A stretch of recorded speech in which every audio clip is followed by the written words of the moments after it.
Good morning and welcome to our news review right here on Power Breakfast on Citizen TV. My name is Freddie Ndimuli.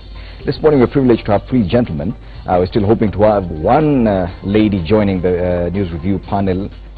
We do hope she'll make it. But even before she comes, let me start from my right. We do have Senator Kimani Wamatangi from Kiambu. Karibu sana. Thank you. On my left we have Kipruto Arap-Kirwa, Deputy Party Leader, ANC, also a candidate for Senate, Trans Nzoia County, and Bwana Karanja Kabagi, a candidate for MP Njoro constituency. Good morning, gentlemen. Karibuni. Good morning. Very interesting headlines. I'm sure issues to do with the party manifestos is what people are still talking about, the similarities, the differences, which one will cost us more, which one is really transformative, where are the new ideas? And probably the question is, are there any new ideas in any of these promises made by the leadership of both NASA and Jubilee? Both released their party manifestos this week, and that is what features on the front page of the Daily Nation. Clash of ideas, the promises on corruption, on food security, infrastructure and economy. And the Nation has been very fair and tried to juxtapose the two different ideas on similar issues on corruption. For example, the Jubilee proposes penalty for economic crimes and resolution within 6 months, saving $1 trillion in 5 years by reducing wastage. And NASA government officials to be blocked from doing business with government, no sacred cows in war on graft. That they go on to break down things on food security, infrastructure and economy. We'll be discussing this particular issue a bit later on. On the front page of the Standard, same thing to do with manifestos. Uhuru Ruto attack Raila's big promises. The president and his deputy, while addressing residents of Kirinyaga during the Jubilee Party tour of Kirinyaga, they talked about graft cartels. Ruto claims corrupt networks financing NASA. President also dismisses Raila's hybrid system of power as taking Kenya backwards, and perhaps that's the one big talking point, probably the biggest difference in this manifesto is that proposal by NASA to create a hybrid system of power. We'll be discussing that in a short while. Also on the front page of the Standard, the top strip, Raila, why you cannot trust Uhuru's promises. They're still talking about the manifestos, and that is what features on both front pages.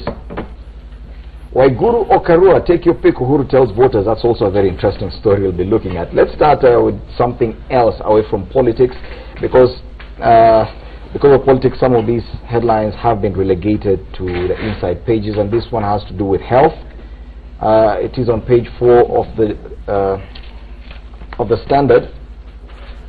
It's also on Citizen TV. A gentler drug for HIV patients launched. Kenya becomes the first country to introduce the new generic antiretroviral therapy that will be available for free in government clinics. Now, I'm sure if it wasn't an electioneering period, a campaign period, this would probably be the headline that features on the front page of these dailies, simply because, yes, we've moved on. Yes, cancer now is probably the biggest killer, but HIV, we're still reeling from the effects of this disease that was a killer and killed many of our relatives and friends a few years back. A new drug. This is definitely something that is very positive. Yeah, thank you so much for having me here this morning. It is important that this kind of innovation has just come to our country, and we do hope that progressively we are going to make HIV and AIDS just like any other lifestyle disease. It is something that we really need to celebrate our heroes and heroines who went through the laborious process in getting to this particular stage. I'm sure many people who may not be informed scientifically do not know how much effort our professionals have gone through in order to arrive at this. We do hope that the application will be right, because they say it has minimal side effects and compared to other drugs that have hitherto been used. So we do hope that the administration of it is going to be done effectively, and many clinics are going to have it, because there are some of the drugs that are said to be free of charge, But when you go to some of these clinics, you don't find them. Yes. Yeah, that's the irony. And it's much cheaper as compared to the current drug. Bonakaranja Kabage, this is definitely something positive. HIV patients who suffer severe side effects and face therapy resistance will now be able to switch to a more convenient drug regimen. Well, I think, thank you. The issue of HIV is a phenomenon that is global.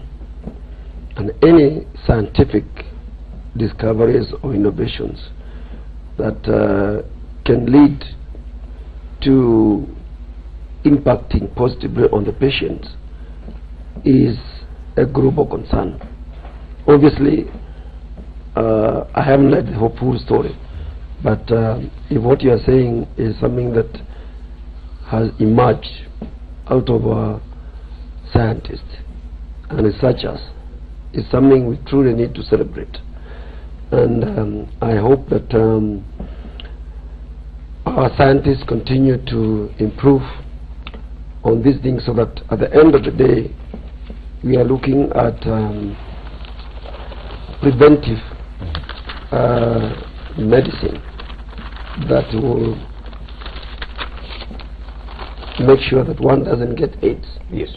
If you don't have AIDS. Yes, sir, we're still yet to get there. Even a proper cure for HIV is not there.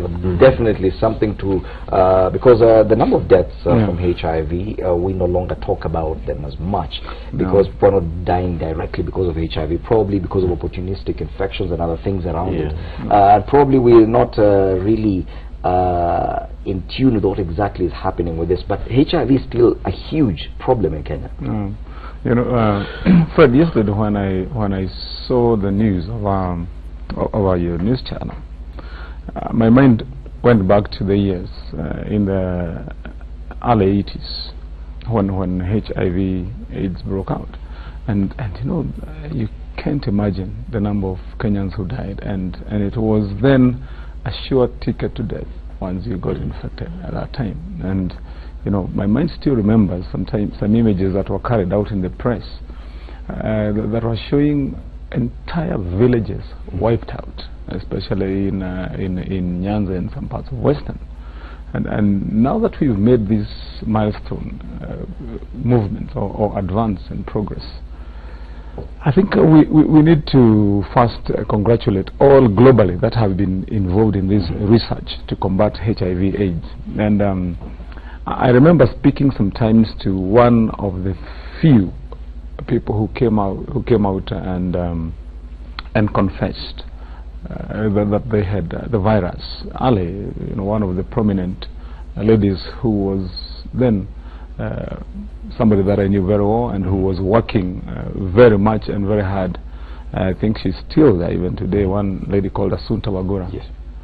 I remember having a word with her, and then that time she was trying to explain to me how she's combating and trying to manage the problem, and she referred to this kind of scenario. Then she was telling me that out there in the advanced Western countries, there were then medicines that people would take, and they would live long, they would get cured, and they had minimal side effects. Those were those years, probably in the 2000s there and late 99. And so now, getting there ourselves as a country, we have to congratulate the government, our people. I see it may not be necessarily an effort of our own researchers. It's a global. But Kenya has taken part in it by just being the first country to probably roll it out. That means we're taking part also in and especially one point that would need to commend is the acquisition of the generic version of it because of the affordability. Now that you see, the comparison is that the original version of it would cost about 5,000 for a 30-day dose, and this one cost about 400 for the same dose. I think that goes a long way to ensuring that we can be able to help as many people as possible. The story has also been captured on page 9 of the Daily Nation under the title "Kenya Gets Generic Form of Best HIV Medication." Now, the generic version of the most advanced drug against HIV has been introduced in Kenya, a first in Africa, where more than 25 million have the disease. 25 million people. That's almost half of Kenya, but that's a continental statistic. The other interesting story on the front page of the Daily Nation, it's also been given prominence by featuring on the back page of the Daily Nation. Revealed what killed former Senator Mutula.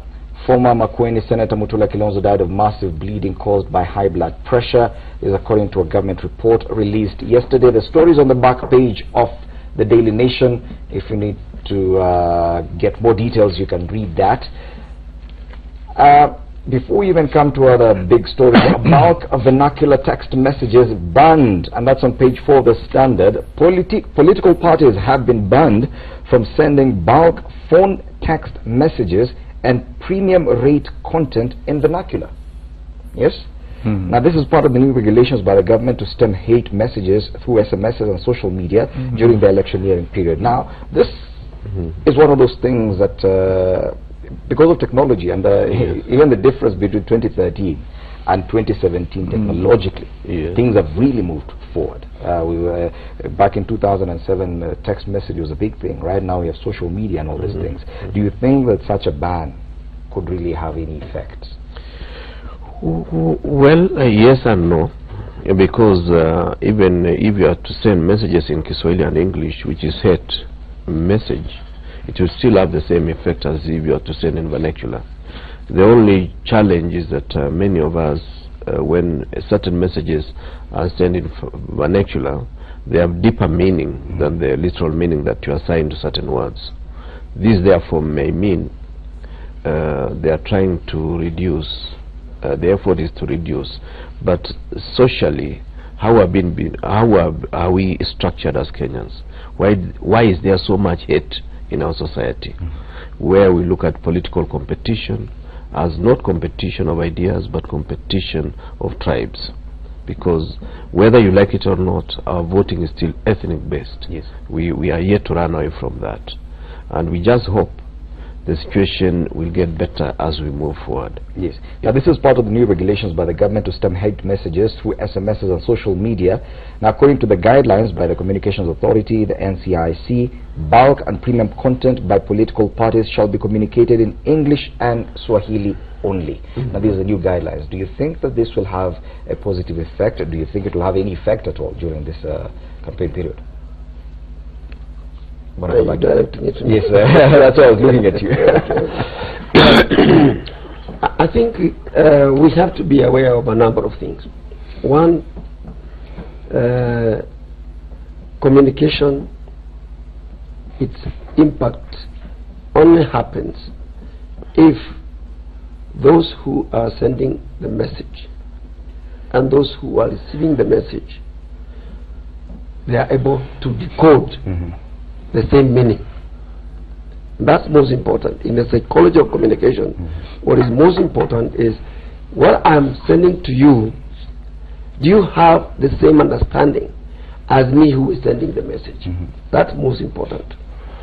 And when you now start getting into the censorship arena, then you have to be aware of interference with the freedom of a people. I don't even know which message has been sent. I'm just talking generally. That a nation like Kenya should reach a point whereby you don't censor messages because they are being sent by a certain, using a certain language. Yes. Why is that? Our security system, including NIS, CID, and the police, must be able to have people who are totally fluent in the language. Do you think that, for example, that this would constitute infringement on our rights to free speech? Of course. That I can talk in any language I prefer, I can communicate in any particular language I want to. Can this be challenged in a court of law? Of course it can be challenged. You see, you don't want to interfere with the freedom of the people. In any event, what people should realize that a language is a very important form of communication too. And for me, it is a lack of capacity of a government to start saying that we are not able to tell what you are saying in the 47 or 40, in the 43 languages in this country. And now we must say you must communicate in English or in Swahili. And I think that's where we have a and a disconnect. Yes, probably could work in some of these areas that are cosmopolitan. Yeah. But let's say you're targeting a particular grouping, let's say in Kiambu, which is predominantly made up of one community. Yeah. Then you're told you can't even send, as a political party, you can't send a message in that language that they best understand, because it's against the regulations now.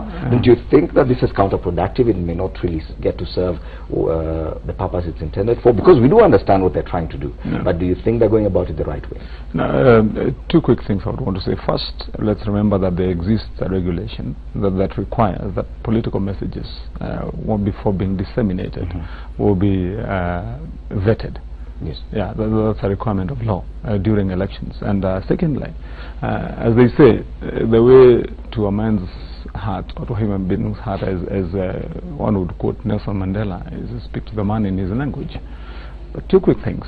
Now, remember, after the balkanization of this country by our colonizers and dividing us using the divide and rule method, they effectively created what we have right now. You know, divisions among everybody here on ethnic lines. And in our growing up, and we have to say this very, very, very straightforwardly, in our growing up, every person here, from Kabage to Kirwa to yourself, wherever you grew up, you know that there were certain references, certain idioms, certain names and similes used to refer to other communities in a manner of hate.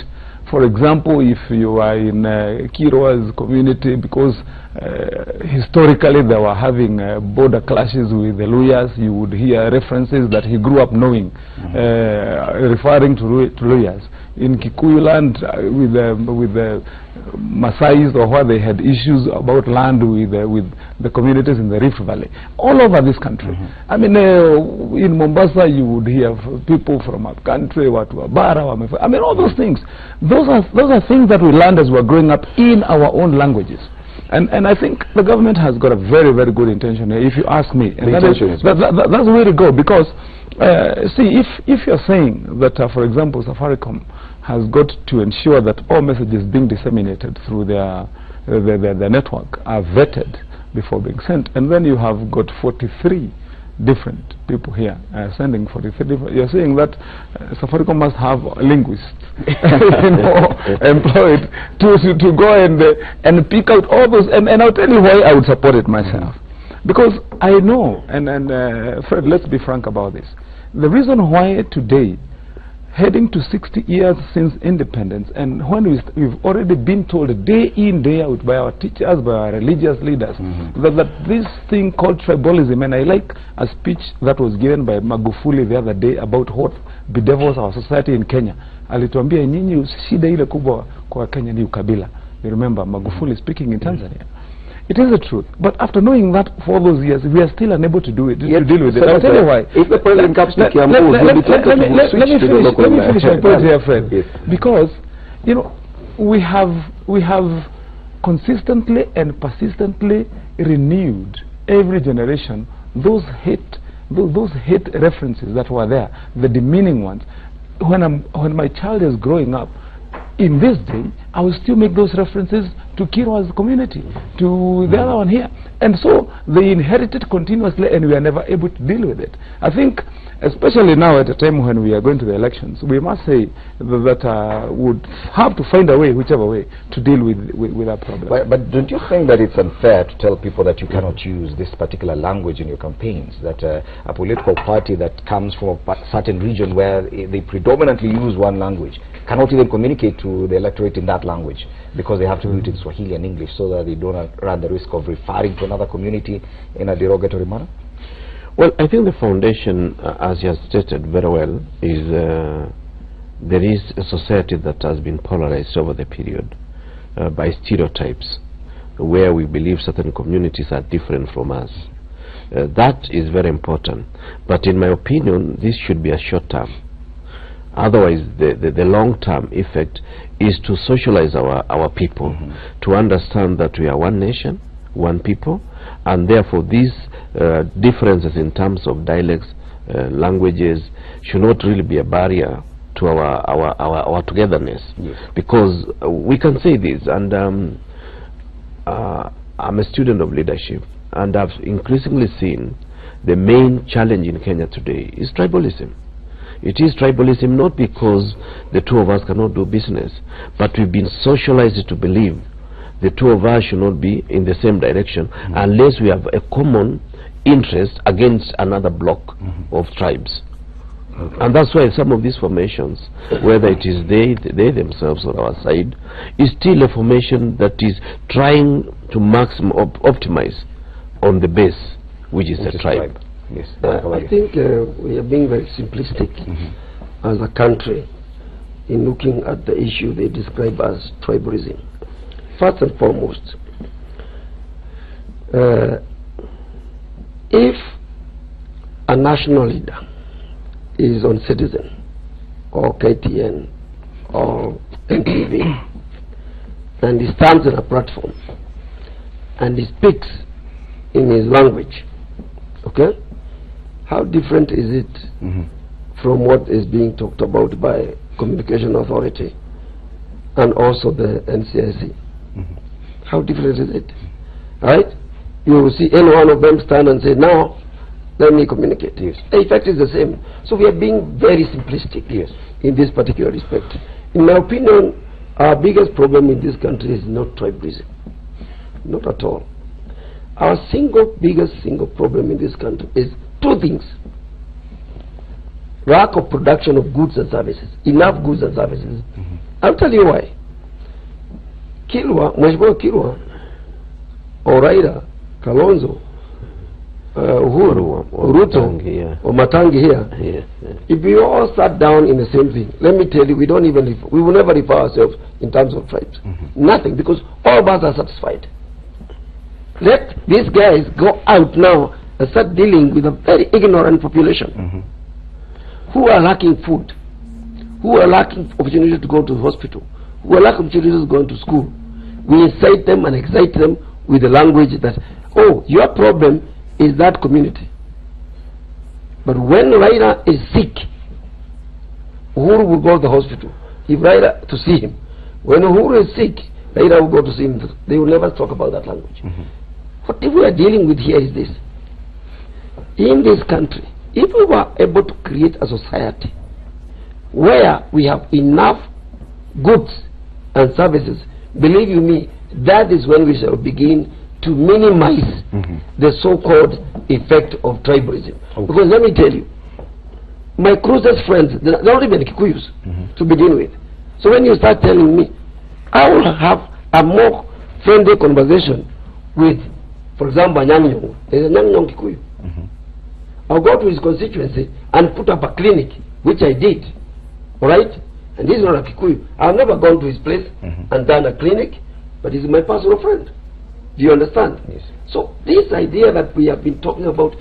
and you said something very interesting, because yes, it's simple communication, because even the president, when he was in Kirinyaga yesterday, and we'll be discussing that issue when he had to talk about who to support for the governor's race, he switched to Kikuyu, and we ran that clip on Citizen TV, and it was a simple message. When it comes to this, you do this and the other. It does not necessarily constitute hate.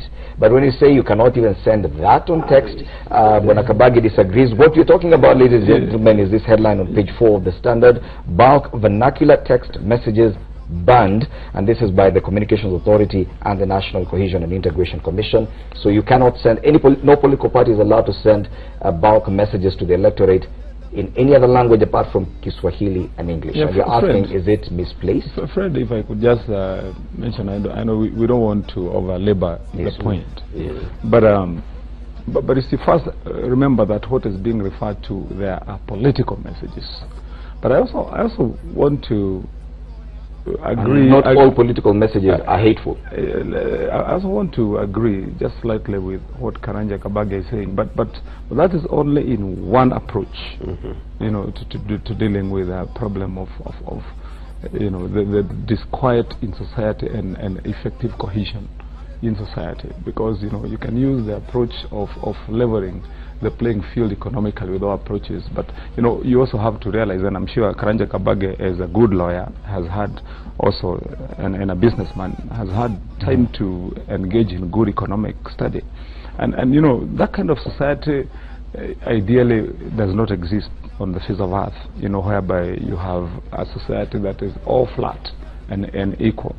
When the time comes that there has to be inevitably competition, and I want to refer to something quickly, just to refer to what Kabage was saying. Look at what happens when Fred Indimuli goes and gets a plum job or a leading job, a high job in any state corporation or any wing. Then Fred, what he will do is he will look for his brothers and sisters and cousins and village mates and whatever first to fill every position. And that's not about whether we are both economically well or not. It is about the mindset that you have. That once you get an opportunity, the first place that you look at is all those people who are in your and this is what you're saying, Karanja, that that we must find a way, and I agree with you that economic approach of leveling the field is one approach, but this is something that we have to kill and deal with from the minds, from the hearts of the people, to know and believe. And especially, you know, if you remember the little things, Fred, that influence you up to today are those things that you learned when you are a baby. Before you are 12, that forms Fred today. So all those things that are repeated when your mother is stirring tea there at you know, vile vimutu vya huko, you know, those are the things that you live with, and this is what we have to go into our minds and deal with. Time for a break. Time for a break. When we come back, we could continue discussing this.